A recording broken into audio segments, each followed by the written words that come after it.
नमस्कार जोहार, मैं याचना जायसवाल। आप देख रहे हैं न्यूज झारखंड। चलिए जानते हैं सुबह से लेकर शाम तक की झारखंड की तमाम बड़ी खबरों को।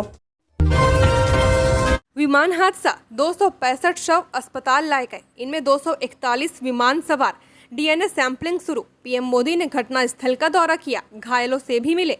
अहमदाबाद में हुए प्लेन क्रैश में अब तक 265 लोगों के शव बरामद कर लिए गए हैं। इनमें से 241 मृतक विमान में सवार पैसेंजर्स और क्रू मेंबर्स थे। 5 मृतक उस मेडिकल हॉस्टल के हैं जहां प्लेन क्रैश हुआ था। विमान जिस बीजे मेडिकल कॉलेज हॉस्टल पर गिरा, वहां 50 से ज़्यादा लोग मौजूद थे। हालांकि अभी यह क्लियर नहीं हुआ है कि हॉस्टल में कितनी मौतें हुई हैं। 4 MBBS छात्र और एक डॉक्टर की पत्नी के मारे जाने की खबर आ रही है। पीएम मोदी शुक्रवार सुबह अहमदाबाद पहुंचे। सबसे पहले वे घटना स्थल का दौरा करने पहुंचे। इसके बाद वे सिविल अस्पताल गए, जहां वे करीब 10 मिनट पीड़ितों से मिले। एयर इंडिया की Boeing 787 dream line flight AI-171 ने गुरुवार दोपहर 1:38 पर अहमदाबाद से लंदन के लिए उड़ान भरी थी। इसमें 169 भारतीय, 53 ब्रिटिश, 7 पुर्तगाली और एक कनाडाई नागरिक समेत कुल 230 यात्री सवार थे। 2 मिनट बाद ही फ्लाइट क्रैश हो गई। इसमें 103 पुरुष, 114 महिलाएं, 11 बच्चे और 2 नवजात थे। बाकी 12 क्रू मेंबर्स थे। मृतकों में गुजरात के पूर्व CM विजय रूपानी भी शामिल हैं, जबकि सिर्फ एक यात्री की जान बची है। आज के 4 बड़े अपडेट्स।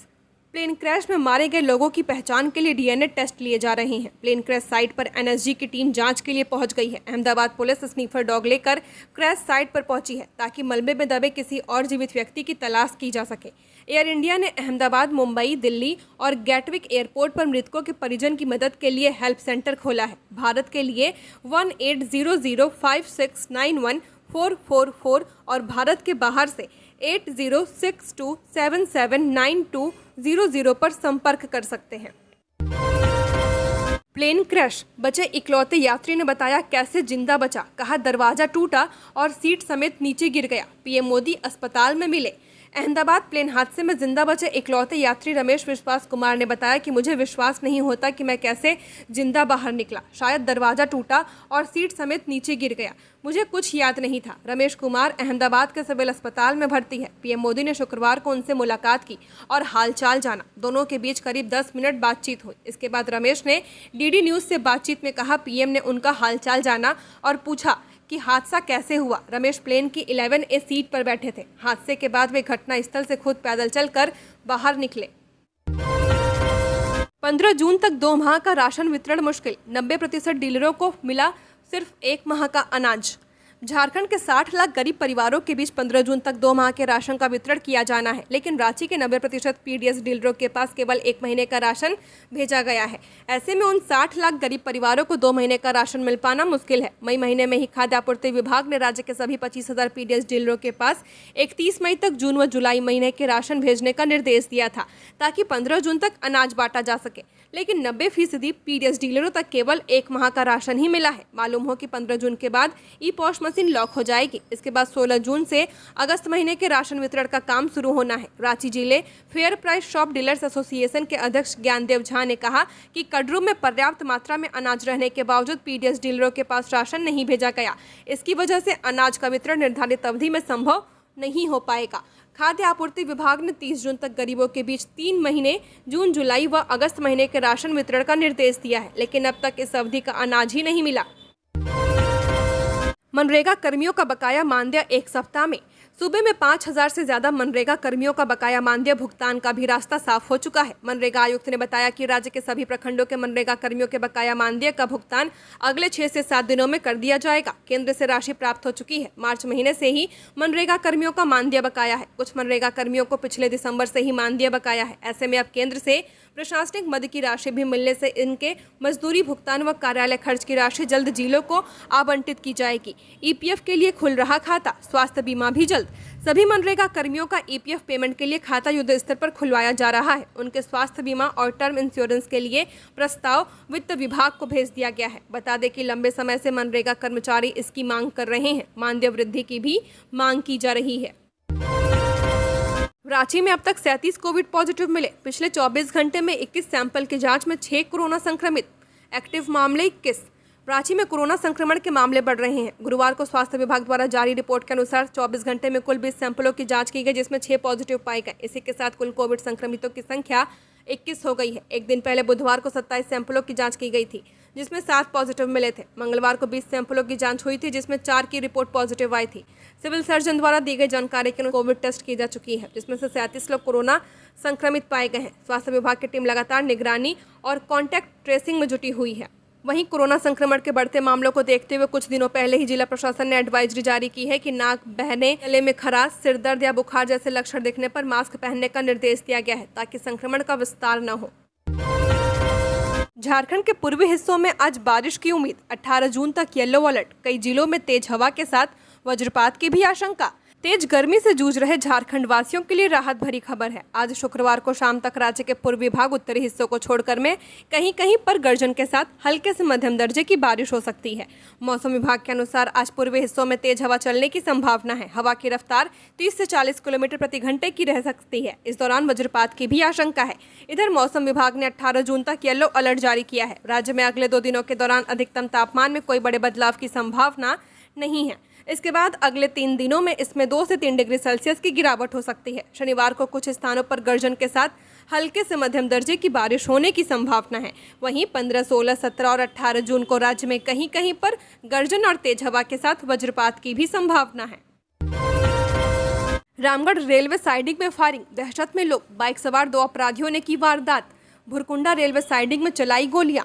रामगढ़ के भदानी नगर ओपी स्थित भुरकुंडा रेलवे साइडिंग में शुक्रवार को फायरिंग की घटना सामने आई है। बाइक सवार 2 अपराधियों ने करीब 5 राउंड गोलियां चलाई और भाग निकले। इस घटना को में रंगदारी की मांग से जोड़कर देखा जा रहा है। भुरकुंडा कोयला रैक लोडिंग साइडिंग भदानी नगर ओपी के अपोजिट है और मात्र 1.5 से 100 मीटर की दूरी पर। ऐसे में अपराधियों का दुस्साहस देखने को मिला। अपराधियों द्वारा भदानी नगर ओपी के सामने साइडिंग में गोलियां चलाई गई। इससे दहशत का माहौल बन गया। साइडिंग इंचार्ज भोला यादव ने बताया कि गोलीबारी के दौरान वो ऑफिस के बाहर कुर्सी पर बैठे हुए थे। इसी दौरान बाइक सवार 2 अपराधी पहुंचे और गोलियां चला दी। फायरिंग में भोला यादव बाल बचे हैं। इधर घटना की सूचना पर एसडीपीओ गौरव गोस्वामी और भारी पुलिस बल घटना स्थल पर पहुंची और जांच पड़ताल की। पुलिस सीसीटीवी फुटेज को खंगाल रही है। पुलिस ने मौके से कुछ खोखा भी बरामद किया है। रांची में अब पब्लिक प्लेस में शराब पीना पड़ेगा भारी। पकड़े जाने पर 1 लाख तक का जुर्माना। झारखंड सरकार ने सार्वजनिक स्थानों पर शराब पीने वालों पर कड़ी कार्रवाई का निर्णय लिया है। अब राजधानी रांची में अगर कोई व्यक्ति सड़क किनारे शराब दुकान के पास, पार्क में या किसी अन्य खुले सार्वजनिक स्थान पर शराब का सेवन करता पाया गया तो उसे भारी जुर्माना देना होगा। राज्य कैबिनेट के इस फैसले को राष्ट्रपति से मंजूरी मिल गई है। रांची पुलिस और उत्पाद विभाग ने इस नियम के लागू होने के बाद संयुक्त अभियान शुरू कर दिया है। सदर थाना क्षेत्र में अब तक 25 से ज्यादा लोगों को सार्वजनिक जगहों पर शराब पीते पकड़ा गया है। पुलिस ने इनसे कुल मिलाकर 1 लाख रुपए तक जुर्माना वसूला है। थानेदार कुलपति कुमार ने बताया कि अब किसी को भी सार्वजनिक स्थल पर शराब पीते देख पुलिस सीधे कार्रवाई करेगी। पहली बार पकड़े जाने पर जुर्माना 5,000, दूसरी बार पकड़े जाने पर 20,000, लगातार उल्लंघन पर जुर्माना 1 लाख तक लगेगा। खबरों में आगे बढ़ने से पहले आप सभी दर्शकों को एक जानकारी दे दें कि न्यूज झारखंड का ऐप लॉन्च कर दिया गया है। ऐप प्ले स्टोर में आ चुका है, जहां से अब आप न्यूज झारखंड की हर एक वीडियोस को ऐप से भी देख सकते हैं और वहां से भी खबरों से अपडेट रह सकते हैं, सूचनाओं से अपडेट रह सकते हैं। तो वीडियो के डिस्क्रिप्शन में लिंक है, जहां से आप जो है ऐप को इंस्टॉल कर सकते हैं। बहुत ही जल्द जो है इस ऐप में गिव अवे भी लॉन्च होने वाला है, जहां से अब आप हर मंथ कैश रिवॉर्ड भी वहां जीत सकते हैं और भी बहुत कुछ इस ऐप आपको आने वाले दिनों में मिलने वाला है। तो उस ऐप को इंस्टॉल करना ना भूलें और वहां पर भी अपना प्यार और सपोर्ट दें। तो चलिए हम लोग बढ़ते हैं आज के अपने खबरों की ओर। पैरामेडिकल प्रवेश परीक्षा की तिथि बदली, अब इस तारीख तक भरे जाएंगे फॉर्म। राज्य के सरकारी एवं गैर सरकारी फार्मेसी तथा पैरामेडिकल संस्थानों में संचालित डिप्लोमा एवं सर्टिफिकेट पाठ्यक्रमों में नामांकन के लिए पैरामेडिकल प्रवेश परीक्षा 20 जुलाई को होगी। पहले यह परीक्षा 29 जून को ही निर्धारित की गई थी। झारखंड संयुक्त प्रतियोगिता परीक्षा पार्षद ने अपरिहार्य कारणों से परीक्षा की तिथि में बदलाव किया है। साथ ही परिषद ने ऑनलाइन आवेदन की अंतिम समय सीमा 16 जून से बढ़ाकर 5 जुलाई कर दी है। इस प्रवेश परीक्षा के माध्यम से इंटर स्तरीय पाठ्यक्रमों फार्मेसी तथा पैरामेडिकल में नामांकन होगा। इनमें फार्मेसी पाठ्यक्रम 2 वर्ष 3 माह तथा पैरामेडिकल पाठ्यक्रम 2 वर्ष का डिप्लोमा पाठ्यक्रम है। इस परीक्षा के माध्यम से मैट्रिक स्तरीय सर्टिफिकेट पाठ्यक्रमों जैसे ड्रेसर, मेडिकल लैब अटेंडेंट तथा रेडियोग्राफर अटेंडेंट में भी नामांकन होगा। इस परीक्षा में वस्तुनिष्ठ प्रश्न पूछे जाएंगे। डिप्लोमा एवं सर्टिफिकेट पाठ्यक्रमों के लिए अलग अलग परीक्षा 2 पालियों में आयोजित होंगी। इधर कृषि एवं अन्य संबंध पाठ्यक्रमों में नामांकन के लिए झारखंड संयुक्त प्रवेश प्रतियोगिता परीक्षा 15 जून को रांची और दुमका के विभिन्न केंद्रों पर आयोजित होगी। यह परीक्षा पीसीबी, पीसीएम तथा पीसीएमबी ग्रुप के लिए अलग अलग पालियों में होगी। अहमदाबाद विमान हादसे पर मातम, रांची के स्कूलों में श्रद्धांजलि सभा का आयोजन।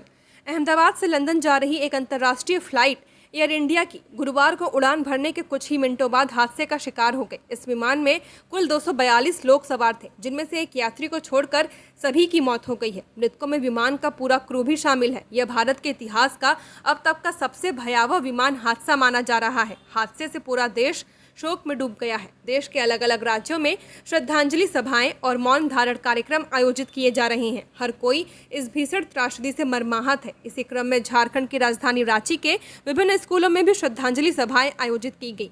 मुख्यमंत्री उत्कृष्ट विद्यालय बरियातू में छात्रों और शिक्षकों ने एकत्र होकर हादसे में जान गंवाने वालों को श्रद्धांजलि अर्पित की है। बच्चों ने नम आंखों और मौन प्रार्थना के माध्यम से मृतकों के प्रति संवेदना व्यक्त की। स्कूल परिसर में शोक का माहौल था। गुमला में अपराधी ने व्यवसायी को मारी गोली, लूटपाट कर कैश भी ले गए। गुमला के राहड़िया थाना क्षेत्र अंतर्गत कासिर बाजार में अज्ञात अपराधियों ने एक व्यवसायी को गोली मार दी और मौके से नकदी लूट कर फरार हो गए। घटना की सूचना पर राहड़िया थाना पुलिस मौके पर पहुंची और जांच शुरू कर दी। पुलिस का कहना है कि यह मामला प्राथमिक रूप से लूटपाट के इरादे से की गई गोलीबारी का प्रतीत होता है। घटनास्थल से कुछ साक्ष्य जुटाए गए हैं और आसपास के इलाकों की सीसीटीवी फुटेज खंगाली जा रही है।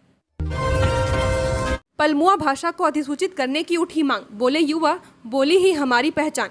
झारखंड पात्रता परीक्षा में प्रस्तावित स्थानीय भाषा को लेकर हो रहे विवाद के बीच पलमुआ भाषा को भी परीक्षा के लिए अधिसूचित करने की मांग उठने लगी है। पलामू जिला में बड़े पैमाने पर बोली जाने वाली स्थानीय भाषा को अधिसूचित करने की मांग यहां के युवाओं ने उठाई है। दरअसल झारखंड सरकार ने शिक्षक पात्रता परीक्षा के लिए पलामू और गढ़वा में नागपुरी एवं कुड़ुक का चयन करने का प्रस्ताव दिया है। इस प्रस्ताव के बाद विवाद शुरू हो गया है और पक्ष एवं विपक्ष प्रस्ताव पर विचार कर बदलने की मांग कर रही है। इस बीच युवाओं की एक टोली पलामू अधिकारियों से मुलाकात कर भाषा संबंधित पूरे मामले की जानकारी दी है। शिक्षक पात्रता परीक्षा के लिए चयनित भाषा को लेकर सरकार ने सभी जिला शिक्षा अधीक्षक से रिपोर्ट मांगी है। युवाओं की एक टीम ने जिला शिक्षा अधीक्षक से मुलाकात कर समस्याओं को अवगत कराया है।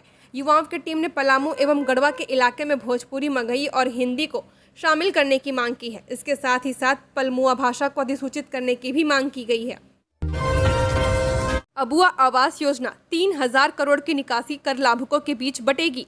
अबुआ आवास योजना के लिए वित्तीय वर्ष 2025-26 के बजटीय प्रावधान का 3000 करोड़ की निकासी प्रक्रिया शुरू कर दी गई है। लाभुकों को इस योजना की राशि समय पर आवंटित भी किया जाएगा। वहीं वर्तमान में अबुआ आवास योजना के अंतर्गत राज्य व जिला अंतर्गत संधारित बैंक खातों में मात्र 230.79 करोड़ रुपए इसकी भी निकासी कर लाभुकों को आवंटित किया जाएगा।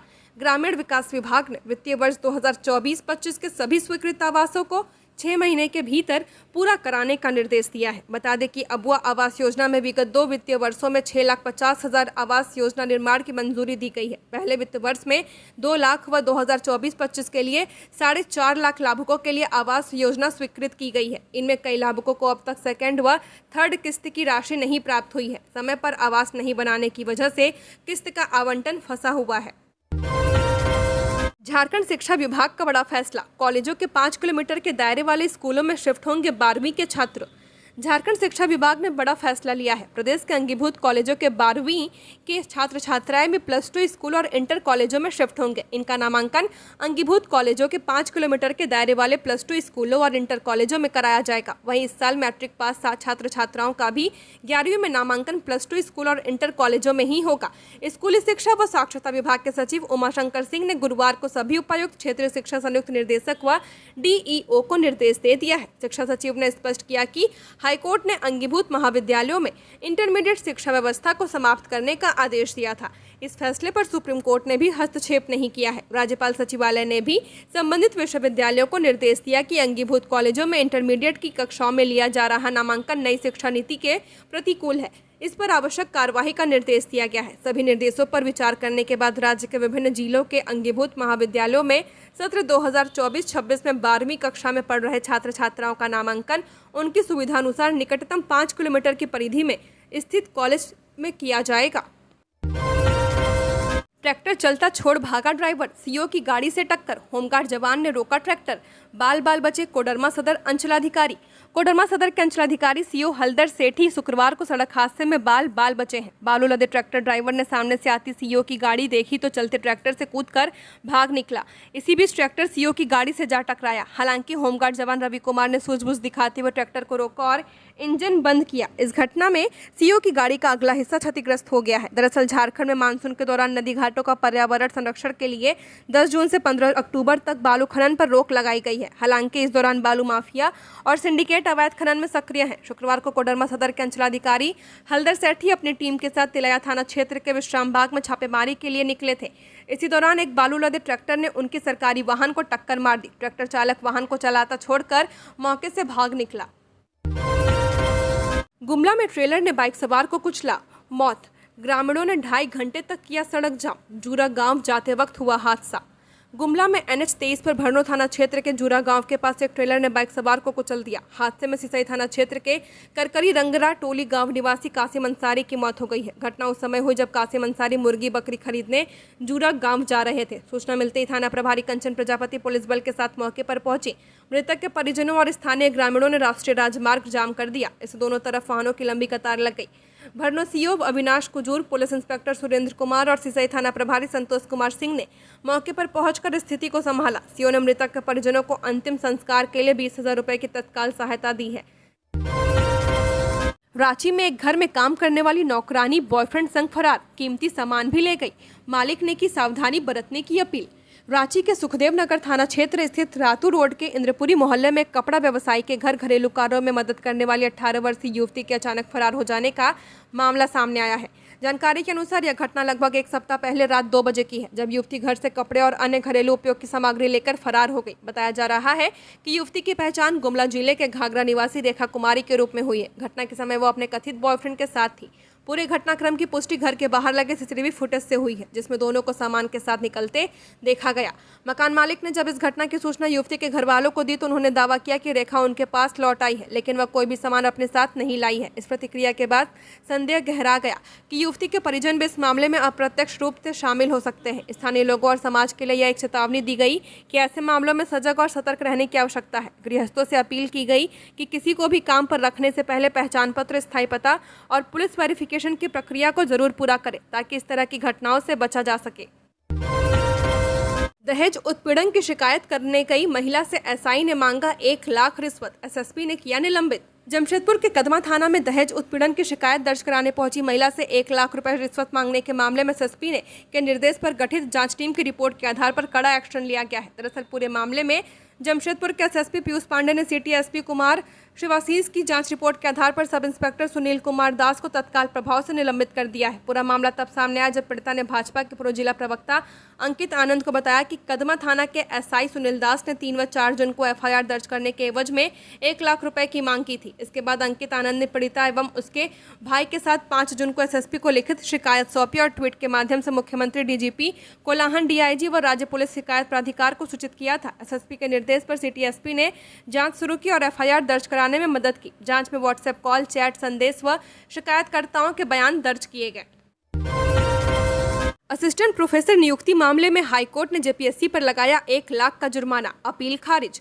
असिस्टेंट प्रोफेसर पद के लिए अनुसूचित जनजाति उम्मीदवार की नियुक्ति के मामले में हाईकोर्ट की एकल पीठ के आदेश के खिलाफ दाखिल जेपीएससी की अपील पर झारखंड हाईकोर्ट ने फैसला सुनाया है। हाईकोर्ट के chief justice MS Ramchandra Rao की अध्यक्षता वाली खंडपीठ ने एकल पीठ के आदेश को बरकरार रखते हुए जेपीएससी की अपील खारिज कर उस पर 1 लाख रुपए का जुर्माना लगाया है। बीते दिनों मामले में सभी पक्षों की सुनवाई पूरी होने के बाद फैसला सुरक्षित रख लिया गया था। प्रतिवादी मनोज कुमार कश्यप ओर से अधिवक्ता सब्यसाची ने पैरवी की है, वहीं जेपीएससी की ओर से अधिवक्ता संजय पीपरवाल ने पैरवी की थी। हाईकोर्ट के जजमेंट के बाद जेपीएससी के अधिवक्ता संजय पीपलवालों ने मीडिया को बताया कि जल्द जेपीएससी इस जजमेंट को सुप्रीम कोर्ट में चुनौती देगा, क्योंकि जेपीएससी द्वारा आयोजित प्रतियोगिता परीक्षा में सभी वर्गों को परीक्षा शुल्क जमा करना अनिवार्य है। आरक्षित वर्ग के अभ्यर्थियों को केवल परीक्षा फीस की राशि में छूट दी जाती है। ऐसा नहीं है कि उन्हें फीस जमा ही न करना पड़े। होटल और गेस्ट हाउस में चल रहा था सेक्स रैकेट, पुलिस छापेमारी में पकड़ाए कई युवक युवतियां। दुमका शहर में गुरुवार की रात एसडीएम कौशल कुमार के नेतृत्व में पुलिस प्रशासन ने 2 होटल में छापेमारी की, जिसमें से एक होटल में सेक्स रैकेट का भांडाफोड़ हुआ है। इस कार्रवाई में आधे दर्जन से ज्यादा युवक युवतियों को हिरासत में लिया गया है और नगर थाना में लाकर पुलिस उनसे पूछताछ कर रही है। गुरुवार की रात के 9 से 10 बजे के करीब दुमका नगर थाना क्षेत्र स्थित भागलपुर रोड स्थित होटल साकेत और नगर परिषद कार्यालय के सामने स्थित मत्स्य गंधा गेस्ट हाउस में छापेमारी की गई। पहले साकेत होटल में अलग अलग कमरे में रह रहे लोगों का सत्यापन किया गया। इस दौरान उस होटल में रह रही 3 लड़कियों ने खुद को कोलकाता की रहने वाली बताया और कहा कि अपने काम के सिलसिले में वह दुमका आई हैं। इसके बाद में छापेमारी टीम मत्स्य गंधा गेस्ट हाउस पहुंची, जहां सेक्स रैकेट का भांडाफोड़ हुआ। यहां से 4 युवतियों और होटल संचालक समेत 3 युवकों को हिरासत में लिया गया है। इस होटल के रजिस्टर में लड़कियों की एंट्री दर्ज नहीं थी। बिस्तर पर अवैध चीजें पाई गई, जिससे यह स्पष्ट हुआ कि यहाँ सेक्स रैकेट संचालित किया जा रहा था। रामगढ़ में राहुल दुबे गिरोह ने ली भुरकुंडा भदानी नगर फायरिंग की जिम्मेदारी। जिले के भुरकुंडा भदानी नगर में शुक्रवार सुबह फायरिंग की घटना हुई है। इस घटना की जिम्मेदारी कुख्यात अपराधी राहुल दुबे गिरोह ने ली। गिरोह की ओर से सोशल मीडिया पर प्रेस विज्ञप्ति जारी किया गया है। जारी प्रेस विज्ञप्ति में गिरोह ने साफ तौर पर कहा है कि जो घटना हुई है उसकी जिम्मेदारी राहुल दुबे गैंग लेता है। गैंग ने नेपाली यादव और बबलू यादव को सीधी धमकी दी है कि तुम लोगों की उल्टी गिनती शुरू हो चुकी है। अगला धमाका इससे भी बड़ा और जोरदार होगा। गिरोह ने बड़काकाना और भुरकुंडा में कार्यरत स्टाफ, खासकर मुंशी और मैनेजरों को चेतावनी दी है और काम पूरी तरह बंद करने को कहा है। प्रेस रिलीज में यह भी कहा गया कि अगर किसी को साइट पर काम करते हुए पाया गया तो उसकी खोपड़ी खोल दी जाएगी और उसका जिम्मेवार वे खुद होंगे। यह चेतावनी नहीं, आदेश है। राहुल दुबे को इग्नोर करने का यही नतीजा होता है।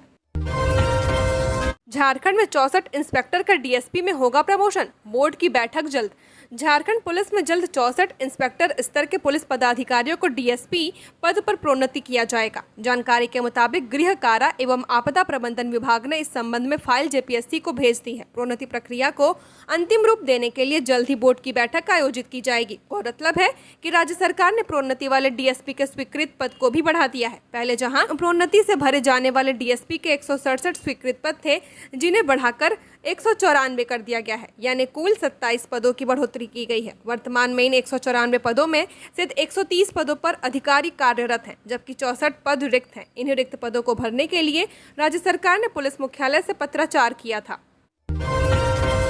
रांची के सरकारी स्कूलों में खराब रिजल्ट पर होगी सख्ती। फेल छात्रों वाले स्कूलों के शिक्षकों को मिलेगा show cause notice.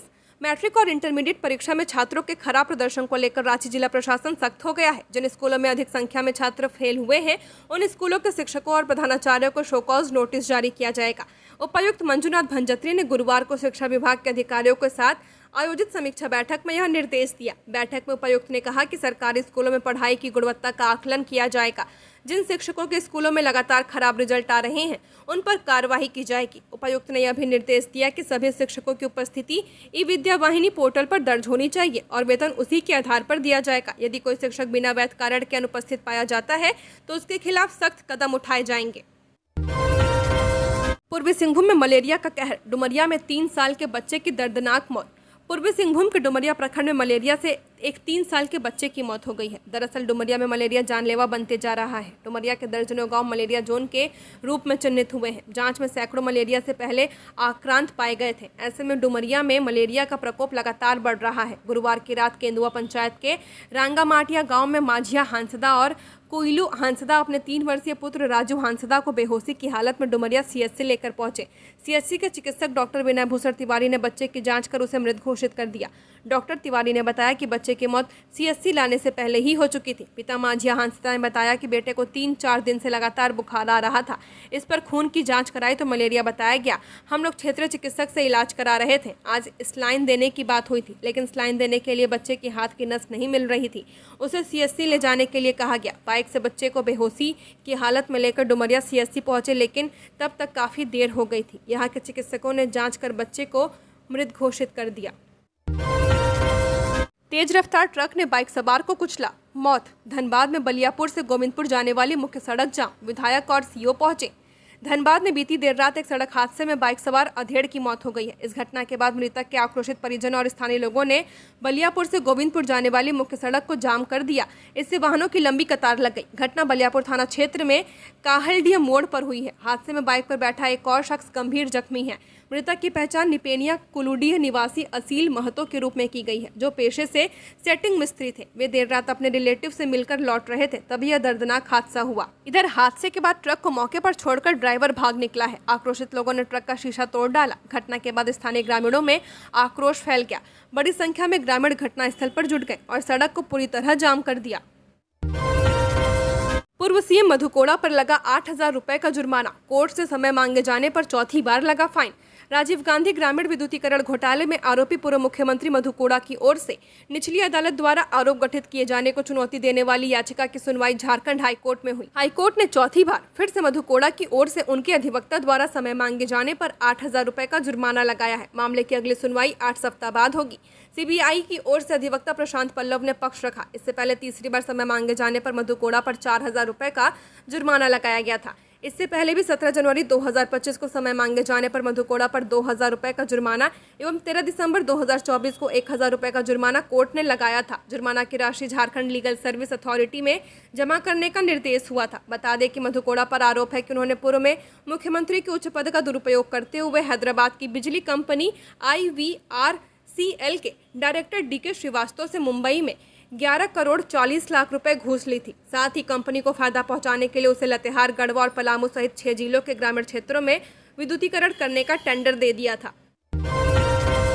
Ratu road elevated corridor के नीचे खेलेंगे बच्चे, बनेगा बैडमिंटन कोर्ट। संजय सेठ ने दिए निर्देश।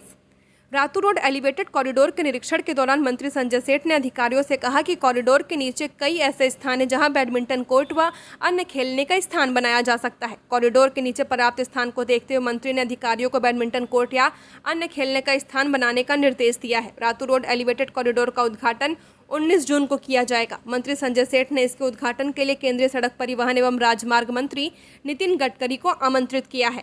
हालांकि मंत्री नितिन गडकरी की ओर से अब तक इस संबंध में कोई जवाब नहीं आया है। उद्घाटन के बाद जल्द ही इस कॉरिडोर पर गाड़ियां दौड़ती हुई नजर आएंगी। ACB से शिकायत। बगोदर BDO ने प्रोटेक्टेड फॉरेस्ट लैंड पर दे दी अबुआ आवास की मंजूरी। गिरिडीह के बगोदर प्रखंड में एक गंभीर प्रशासनिक लापरवाही और भ्रष्टाचार का मामला सामने आया है। बगोदर की प्रखंड विकास पदाधिकारी निशा कुमारी पर अबुआ आवास योजना के तहत संरक्षित वन भूमि प्रोटेक्टेड फॉरेस्ट पर अवैध स्वीकृति देने, सरकारी राशि का दुरुपयोग करने और भ्रष्टाचार के गंभीर आरोप लगे हैं। सोशल एक्टिविस्ट और पर्यावरणविद संतोष कुमार दास ने इस मामले पर ग्रामीण विकास विभाग के सचिव को एक विस्तृत शिकायत पत्र सौंपा है, जिसमें BDO ने निशा कुमारी के खिलाफ विधि सम्मत कार्रवाई की मांग की गई है। झारखंड की और खबरों के लिए बने रहिए हमारे साथ। हमारे चैनल न्यूज़ झारखंड पर चैनल को सब्सक्राइब करें, साथ बेल आइकन को प्रेस करें। नमस्कार।